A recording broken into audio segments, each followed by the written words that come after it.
My name is Claire Bennett. I'm 39, a senior healthcare administrator, and a mother not by biology, but by choice. And sometimes, that distinction is all it takes for people to decide who belongs and who doesn't. 10 years ago, my younger cousin passed away in a car accident, leaving behind a 3-month-old baby girl. She had no siblings, no partner, no parents, just me. I didn't hesitate. I took Lily in. I held her through sleepless nights. I fed her, rocked her, sang her to sleep, and whispered, "You're safe now." I never once thought of her as anything but mine. Years later, when I met Michael, the man who would become my husband, I told him about Lily on our first date. He didn't flinch. In fact, he fell in love with her before he fell in love with me. When we got married, he officially adopted her. On paper, she became Lily Bennett, but to him, she was simply my daughter. We had a beautiful little life. A modest home, full of books, Sunday pancakes, and messy art projects taped to the fridge. I thought we were a family in every sense of the word. But there was one fracture I refused to see at first: Michael's parents, Richard and Margaret. They smiled at me during holidays, brought Lily the occasional gift, and asked polite questions about school. But there was something missing in their eyes when they looked at her, something that didn't shine like it did when they looked at Ethan, their real grandson. Ethan is the son of Michael's younger brother. He's Lily's age, smart and loud and endlessly praised by his grandparents. At every birthday party, at every family gathering, the comparison was subtle but unmistakable. Ethan's already reading at a 6th grade level. Ethan looks just like Richard when he was that age. Claire. Lily's quiet. Is she okay? And then there were the questions they never asked her. The way Margaret always brought Ethan his favorite dessert, but never once asked what Lily liked. The way Richard insisted on taking just a photo of the boys during family dinners. Still, I tried to brush it off. Maybe I'm being oversensitive. I told myself, maybe it's just how older generations think. But deep down, I knew. I just didn't want to face it yet. At the time, I was scheduled to attend a 4-day medical conference across the state. Michael had a project deadline that kept him tied to the office. After much debate, we reluctantly asked his parents to stay at our house and help watch Lily after school. Just a few days, I thought, what could go wrong? What could go wrong? I had no idea that those 4 days would shatter everything I believed about the people I called family. Looking back, the signs were always there, quiet, persistent little fractures beneath the surface of an otherwise lovely life. It started with the photos. Every time we visited Michael's parents, Richard would line up the grandchildren for a family photo. Ethan was always front and center. Lily, if included, was placed on the side, half obscured, never called by name. Once, I heard Margaret say to a neighbor during a barbecue, "That's Ethan. Our grandson, and the other girl is Claire's niece." I believe. My breath caught. I didn't confront her. Not then. I told myself she was just old-fashioned, maybe even forgetful. But I remembered, when Ethan came over, the difference became more blatant. Margaret would arrive with a bag of Ethan's favorite snacks, carefully packed with his name written in bold marker. She never once asked what Lily liked. Not once. Lily noticed. "Mama," she whispered one night as I tucked her in, "is it bad that I'm not their real granddaughter?" My heart broke. But I smiled. "Sweetheart, being real isn't about blood. It's about love, and you are loved. Completely." She nodded, but her eyes didn't shine like they used to. That was the first time I realized that love, no matter how fierce, couldn't always shield a child from cruel subtleties. The real turning point came during a family dinner. We were all seated at the long wooden table, Ethan already bragging about his science fair ribbon. Margaret was beaming. "He's just so gifted," takes after his grandfather, she said, nudging Richard. Lily quietly mentioned that she had gotten an A+ on her art project, a watercolor of our house, complete with tiny purple flowers in the front yard. There was a pause. "Oh," Margaret said with a tight smile. "That's cute, but real intelligence runs in the family." You know, Michael clenched his jaw. I reached under the table and squeezed Lily's hand. After dinner, I tried to explain it away again. "They're just proud of Ethan," I told Michael. "Maybe they don't know how to connect with Lily." But even he, the ever-patient, ever-balanced son, was beginning to lose tolerance. "Claire," he said, "if they don't start treating her like family, they don't belong in ours." Still, we didn't confront them. We held out hope for change, for decency, for something to click. So when the conference trip came up and Michael's work got slammed with last-minute deadlines, asking Richard and Margaret to help with Lily felt like a risk. but a manageable one. They'll only be here a few days. I said, more to myself than to anyone else. Maybe this is a chance for them to bond. Michael hesitated but agreed. We'll check in constantly. It'll be fine. It wasn't. I returned a day early. The conference had ended sooner than expected, and after 4 days of hotel beds and polite networking, I wanted nothing more than to be home to surprise Lily with her favorite strawberry muffins and hear about her week. I didn't call ahead. I just drove. The house looked quiet when I pulled into the driveway. Too quiet. I opened the front door and immediately felt it, an emptiness that didn't belong. No laughter, no footsteps, no sound of cartoons on the TV, just silence. Then I heard it, a soft, repetitive sound. I followed it to the kitchen, and there she was, Lily, on her knees, scrubbing the kitchen floor with a rag nearly as big as her arms. Her little hands were red from the cold water, and her hair stuck to her damp forehead. A broken glass lay nearby, a small purple stain of grape juice spreading across the tiles like a bruise. Lily, my voice came out sharp.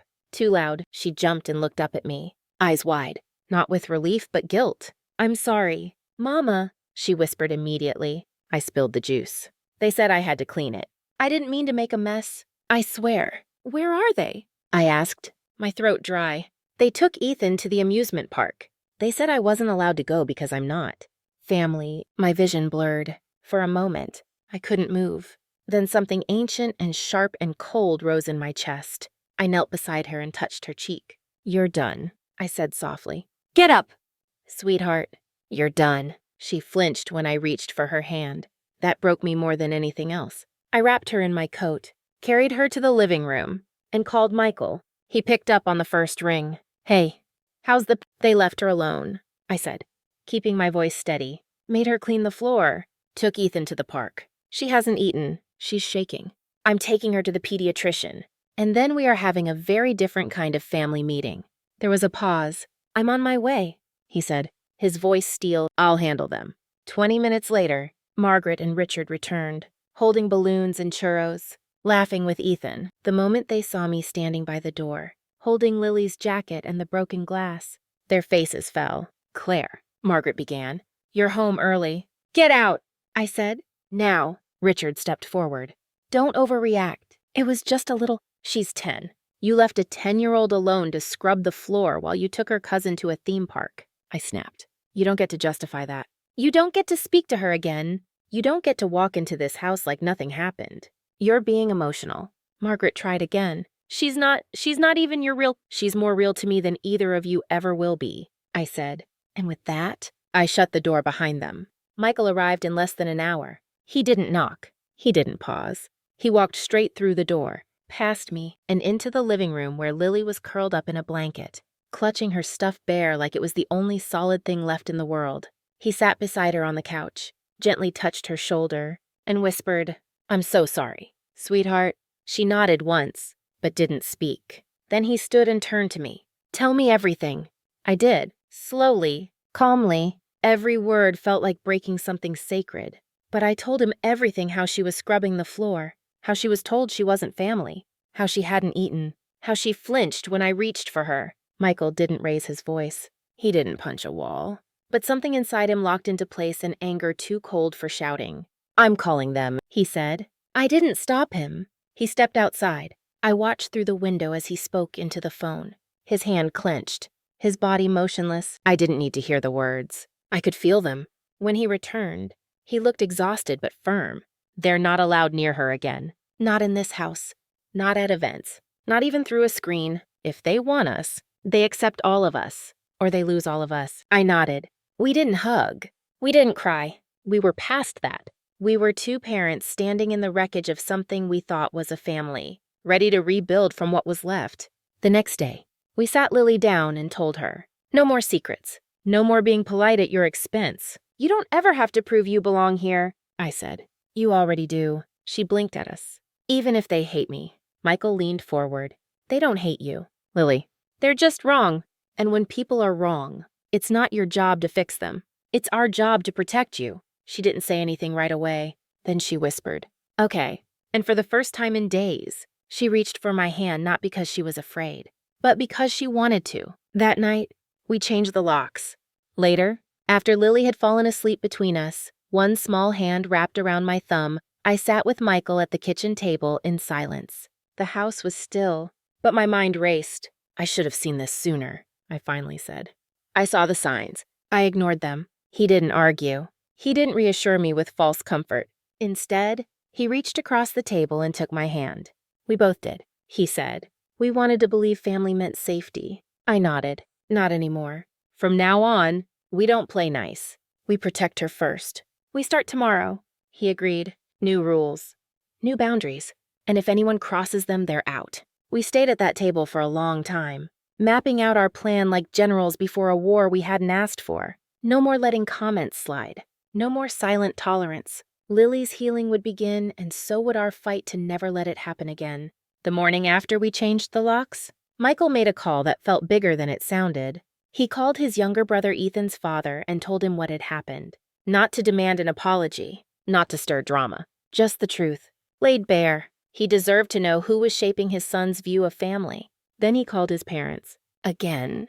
This time not out of rage, but with conviction. I'm not angry anymore, he said, pacing the kitchen. But you are no longer welcome in our home unless you accept Lily as your granddaughter. Not Claire's niece, not a guest, not a second-class child. You either change or you stay away.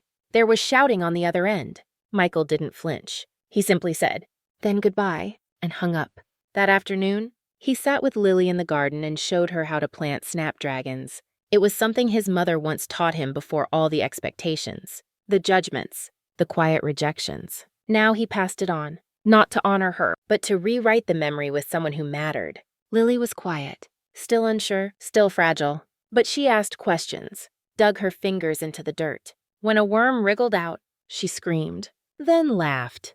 That was the first real laugh I'd heard in days. Later, as we made dinner, Michael looked at me and said, "You know, I always thought I was the calm one in this marriage," the measured voice, "but I've never been angrier, and I've never felt more certain." "You chose a side," I said. He nodded. No, Claire, I chose us. For the first time since everything happened, I let myself breathe fully. I realized that the man I married wasn't just standing beside me, he was standing in front of us, shielding us from harm, even if it meant losing the people who raised him. It wasn't easy. Ethan's birthday was coming up. We declined the invitation. Michael sent a message, explaining our absence without bitterness but with clarity. We will not attend events where our daughter isn't safe emotionally or otherwise. Silence. Then, unexpectedly, Ethan called Lily. His voice was unsure. Soft, "Grandma told me you were bad." "But I don't think that's true." Lily looked at me. I nodded. "I'm not bad," she said. "I'm just not their kind of family." It wasn't revenge. It wasn't even closure. But it was truth, and truth spoken with clarity and compassion was what would carry us forward. The morning after we changed the locks, Michael made a call that felt bigger than it sounded. He called his younger brother Ethan's father and told him what had happened. Not to demand an apology, not to stir drama, just the truth. Laid bare, he deserved to know who was shaping his son's view of family. Then he called his parents. Again. This time not out of rage, but with conviction. "I'm not angry anymore," he said, pacing the kitchen. "But you are no longer welcome in our home unless you accept Lily as your granddaughter. Not Claire's niece. Not a guest. Not a second-class child. You either change, or you stay away." There was shouting on the other end. Michael didn't flinch. He simply said, "Then goodbye," and hung up. That afternoon, he sat with Lily in the garden and showed her how to plant snapdragons. It was something his mother once taught him before all the expectations, the judgments, the quiet rejections. Now he passed it on, not to honor her, but to rewrite the memory with someone who mattered. Lily was quiet, still unsure, still fragile, but she asked questions, dug her fingers into the dirt. When a worm wriggled out, she screamed, then laughed. That was the first real laugh I'd heard in days. Later, as we made dinner, Michael looked at me and said, "You know, I always thought I was the calm one in this marriage," the measured voice, "but I've never been angrier, and I've never felt more certain." "You chose a side," I said. He nodded.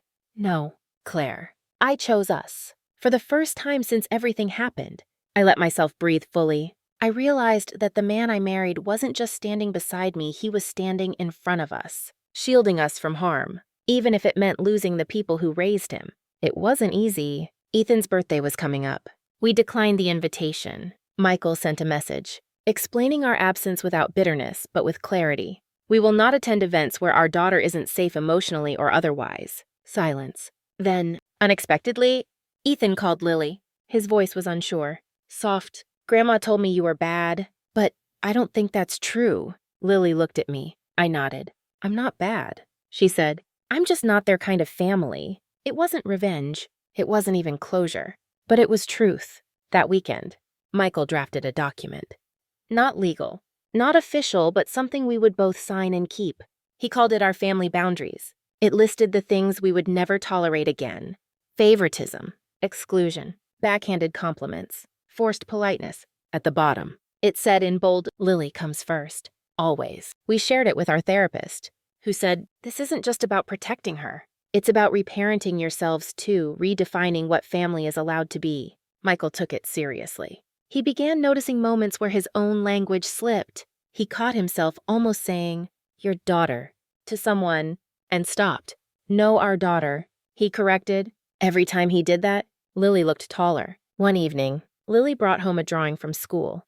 3 stick figures stood on a hill. A smaller one held hands with a taller man and woman. Above them, in shaky block letters, were the words, my real family. We hung it on the fridge, not because it was cute, but because it was true. In the weeks that followed, the silence from Michael's parents was deafening. No calls, no letters, no sudden knocks on the door, just a void, the kind that used to terrify me. But now, it felt like relief. Still, outside our little home, the world didn't stay quiet. Word had gotten around. Family dinners we once attended were now whispered about. Invitations stopped coming. Neighbors who used to smile now looked away. Michael's aunt sent a message that said, I hope Lily's worth all this. That one stung. But it wasn't the words, it was the implication. That protecting a child who wasn't ours by blood had somehow disrupted the natural order of things. That we were the ones breaking the family apart, not the ones trying to hold it together with dignity and truth. Even Lily noticed. Why don't we see Uncle Ben anymore? She asked one night, curled up in her pajamas, legs swinging off the couch. I sat down beside her, because sometimes, when you choose to stand up for what's right, people don't like it, even people you love. Did I do something wrong? She whispered. I shook my head. You're the reason we're doing everything right. Michael and I tried to shield her, but we also promised no more lies, even the comforting kind. So when she asked why Grandma hadn't visited, we didn't soften the truth. She doesn't understand what love means yet. I told her, but that's not your fault. And it never will be. We poured our energy into small rituals. Friday pizza nights, Saturday garden walks. Every Sunday, Lily got to pick a new family rule, some silly, some serious. No sad faces during pancakes was one. Everyone gets a voice was another.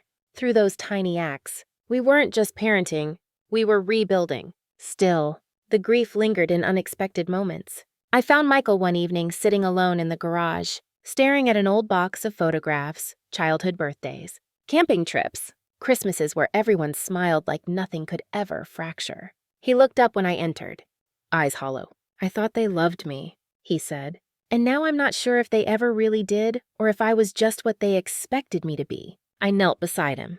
They did love you, in the way they knew how, but that version of love, it had rules, conditions, and you finally broke them. He nodded slowly. I guess I just didn't think choosing you and Lily would mean losing them. You didn't lose them, I whispered. You found us. And still, there were moments that tested our resolve. At the grocery store, we ran into Margaret. Her face tightened the moment she saw us. She looked older, smaller somehow. For a split second, I saw something behind her eyes regret. Maybe, but then it vanished. She didn't speak to us, just turned the cart around and disappeared down the baking aisle. Lily looked up at me. That was her, wasn't it? Yes. She didn't say hi. She's not ready, I said, but that's on her. Lily nodded. I don't need her to be ready. That night, I wrote something in my journal I hadn't allowed myself to believe before. Family is not made weaker by letting go of people who hurt you. Sometimes, that's how it finally becomes strong enough to survive. It started with silence, not the cold kind that stings, but the kind that lets you breathe. Lily's therapist, Dr. Elaine, was a soft-spoken woman with silver hair and a voice like warm tea. On our first visit, she asked Lily if she wanted to talk, draw, or just sit. Lily chose to draw. She filled 3 pages with quiet scenes, a locked door, a kitchen floor, A tiny girl with red cheeks and big eyes. She didn't say much that day. But when we got home, she asked if we could go back next week. We did, week after week. Lily began to open slowly, like a flower that wasn't sure the frost had passed. She talked about the way Grandma never looked at her, how Grandpa only brought Ethan gifts, how she thought it was her job to be good enough to stay. One afternoon, she said something that broke me. I thought if I cleaned better, maybe they'd love me. Michael had to leave the room. Doctor. Elaine worked with all of us. She gave Lily tools, breathing exercises, affirmation cards, a safe word she could use at home if things felt overwhelming. But she also gave us the parents something we didn't know we needed: permission to be angry, to be protective, to rewrite the rules. We started with boundaries. Real ones. We wrote them down, shared them with our extended family. Some rolled their eyes, some called us dramatic, but a precious few understood. Michael's cousin Amelia, who always seemed distant at family events, reached out. I cut off contact with them years ago, she admitted. They did the same thing to me. It wasn't just us. We realized we were just the first to say no out loud. At home, we made changes, not big ones, but deliberate.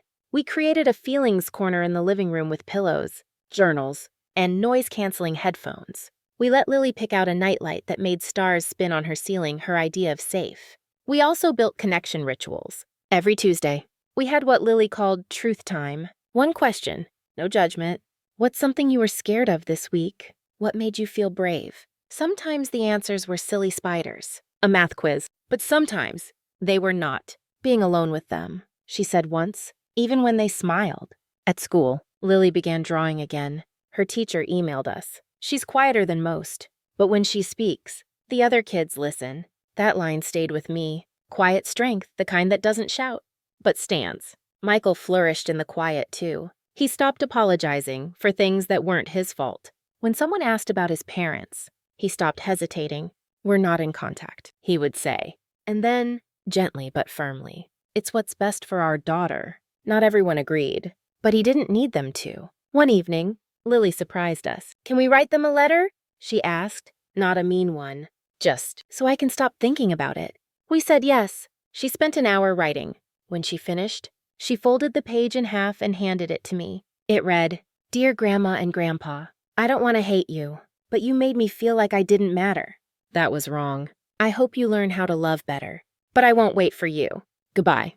Lily, we didn't send it. She didn't want to. I just needed to say it, she said. And that was enough. We ended that day with pancakes. No sad faces allowed. Lily asked if we could add a new family rule. You're allowed to be mad as long as you don't stay there forever. We all agreed. Healing doesn't just change what happens inside a home, it ripples outward. At first, the change was subtle. A neighbor who once gave us tight smiles at the mailbox now lingered longer, asking how Lily was doing. A teacher at school, who previously referred to her as Claire's niece, sent home a note apologizing for the confusion and thanking us for our remarkable parenting. It was strange how clarity made others uncomfortable, but also how it made them reflect. Some pulled away entirely. Others leaned in, quietly admitting they'd seen the same patterns in their own families and never found the words to confront them. Amelia, Michael's cousin, invited us to lunch. She had never been particularly close distant. Aloof, but now there was warmth in her voice. I used to think you were just trying to stir things up, she said, stirring her tea. Now I think you were just brave enough to say it first. Michael didn't gloat. He didn't even smile. He just said, I wish we'd said it sooner. We weren't looking for approval, but it felt like, finally, the fog was lifting. Even Ethan started changing. It began with a school project, a family tree assignment. His mom sent us a photo of what he made. 2 trees side by side. One labeled what they told me and one labeled what I believe. Under the second tree, Lily's name appeared right beside his, drawn in the same color. That night, Ethan called. No prompting. No adult behind the scenes. I don't know why they were mean, he said awkwardly, but I think it wasn't your fault. Lily didn't say much.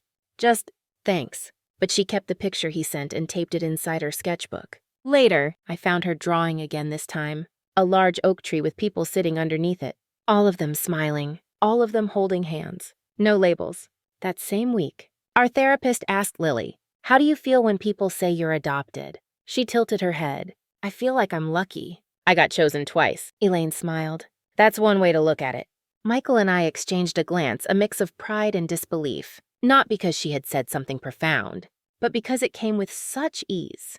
The shame was gone, the apology for existing, gone. In its place was something we hadn't dared hope for: confidence. One evening, as we walked home from a local fair, a woman from the neighborhood, someone who had stopped inviting us to block parties, approached cautiously. "I owe you an apology," she said. "I didn't understand what you were fighting for." "I do now."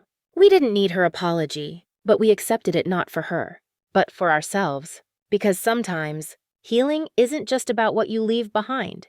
It's about who you start drawing back in carefully, intentionally, with clearer eyes and a steadier voice. And in that slow, quiet reweaving of the world around us, we began to realize we weren't just a family in survival mode anymore. We were becoming a family in full bloom. It happened on a Thursday afternoon, quiet and unannounced. I was folding laundry when the doorbell rang. Michael was still at work, and Lily was upstairs reading.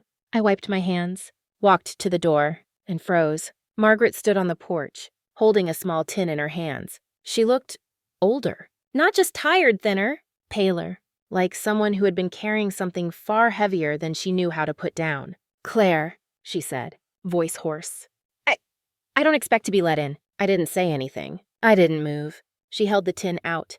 "They're Lily's favorite cookies. Or, I think they used to be. I might have remembered wrong. Still, I didn't take them. I'm not here to explain myself," she continued. "I know I can't fix what I did, but I've been seeing someone, a counselor. And she told me the only step forward is to say it out loud." I waited. "I was wrong," she said, the words trembling. "About Lily. About you. About what love should look like. I thought I was protecting our family, but really, I was protecting a belief that never deserved to be protected. Something cracked in me, not forgiveness, not warmth, but something less sharp than before." She looked past me, into the hallway where Lily's shoes were neatly lined. "You made a home," she whispered, "a better one than I ever did." For a moment, I wanted to slam the door, to tell her it was too late. That healing had already begun without her, that we no longer needed her approval, her presence, or her grief. But then Lily came down the stairs. She saw Margaret, paused at the third step, and asked simply, "Is she crying?" Margaret turned, startled, and wiped her face quickly. "No, sweetheart. I'm just sorry." Lily looked at me. Her eyes weren't scared, just curious, calm. She didn't hide behind me. "Okay," she said. "But you don't get to come in yet." Margaret nodded. "I understand." She placed the tin gently on the porch railing and stepped back. "I'm going now," she said.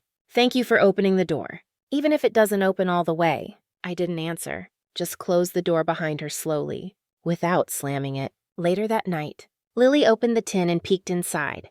The cookies were slightly burned. "She tried," she said, nibbling one. "It's weird, but I don't feel mad anymore." "You don't have to forgive her," I said. "I know, but I think I'm ready to forget a little bit." "That's like half forgiveness, right?" I smiled. Maybe it was. In the weeks that followed Margaret's apology, we didn't rush anything. Lily didn't ask to see her again. She didn't talk about the porch visit or the cookies. But something in her shifted, a small uncoiling in her shoulders, a breath released that she didn't know she'd been holding. Instead of avoiding the topic, we let it be part of the air. Not heavy, not constant, just acknowledged. Some days Lily drew pictures with an extra figure on the page. Some days she didn't. We kept our routine steady. Therapy sessions, school drop-offs, garden time. But the energy in the house changed. Michael laughed more. I stopped flinching at phone notifications. Lily asked if she could invite 2 classmates over for a sleepover, something she hadn't wanted in over a year. The sleepover was chaotic and beautiful. Pillows everywhere. Popcorn in places popcorn shouldn't be. The girls stayed up telling stories. And when one of them asked, "Where's your grandma?" Lily shrugged and said, "She's figuring stuff out." No anger, no bitterness. Just a line in the sand she didn't need to defend. One morning, Lily came downstairs wearing a bracelet made of blue beads. "It's for Grandma," she said. "Not to give yet. Just to, hold for when." I nodded. "Whenever you're ready." We didn't bring it up again. A few days later, a letter arrived, handwritten, from Richard. It was short, clumsy, but honest. "Claire, I should have spoken up.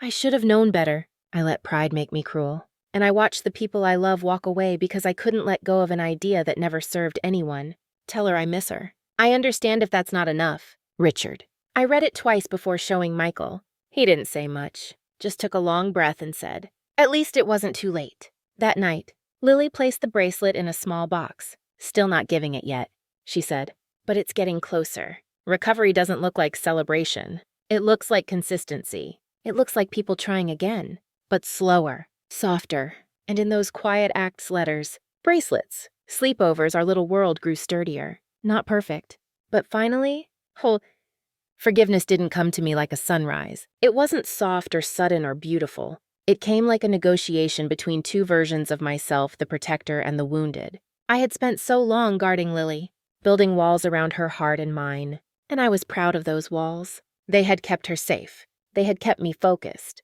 But then came the letter from Richard. Then came Margaret's eyes, wet with something too real to ignore. Then came Lily, quietly humming as she crafted bracelets she wasn't sure she'd ever give.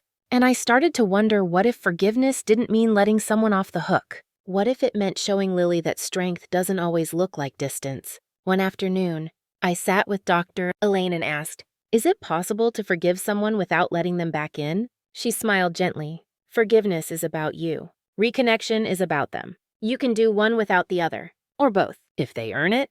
That word stuck with me. Earn. So I waited. I watched, and slowly, small gestures began to add up. Margaret sent a book to Lily, a copy of Anne of Green Gables. With a note, "She reminds me of you. Fierce and bright." Richard dropped off a puzzle, no knock. Just a quiet box on the porch with a card that read, "We're learning. Thank you for your patience." No pressure, no guilt, just presence. That's when I realized something. Forgiveness wasn't a gift I gave them. It was a weight I put down for myself. When Lily asked, "Do you still hate them?" I didn't have to lie. "No," I said. "I don't." She thought for a second. "Me neither. But I'm not ready to see them." "You don't have to be." And she smiled. Later that night, I found myself standing by the kitchen window, staring into the dark yard where our garden lights glowed. I thought about my own childhood, about the need to be good, to follow rules I never agreed with. And I thought about how much braver Lily was than I had ever been at her age. Forgiveness didn't mean pretending nothing happened. It meant remembering everything and choosing peace anyway. So we let the doors stay cracked. We let the letters come. We let our boundaries breathe. But we didn't erase them. Because forgiveness is not surrender. It's sovereignty. The seasons turned. Spring softened into summer, and our lives found a rhythm that no longer felt like survival, just living.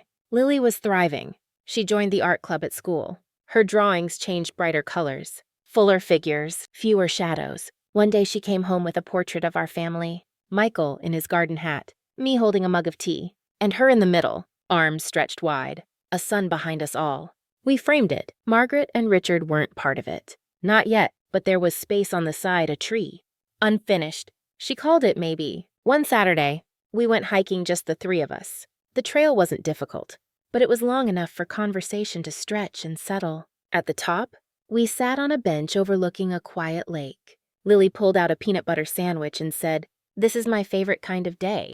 No drama, no tension, just presence. Michael leaned over and kissed my forehead. "We made it," he whispered. I smiled. "We're making it." Because healing wasn't a destination. It was a habit. On the way back down, we passed a family with a little girl who looked lost. Her mother called her name sharply, frustrated. Lily stopped for a moment, watching. Then she reached for my hand. "Do you think they're okay?" she asked. "I think they're trying." That night, as the sun dipped below the horizon, casting gold across our backyard, I sat on the porch and watched Lily chase fireflies. Her laughter danced through the air like wind chimes light. Unexpected, joyful. And I thought about what we had built. Not a perfect family, not a traditional one, but a real one. Bound not by blood, but by choice, by presence, by promise. And in that moment, simple, quiet, complete, I knew the journey had been worth every tear, every line drawn, every door closed and reopened. Because in the end, family isn't who claims you. It's who shows up again and again and never makes you question if you belong.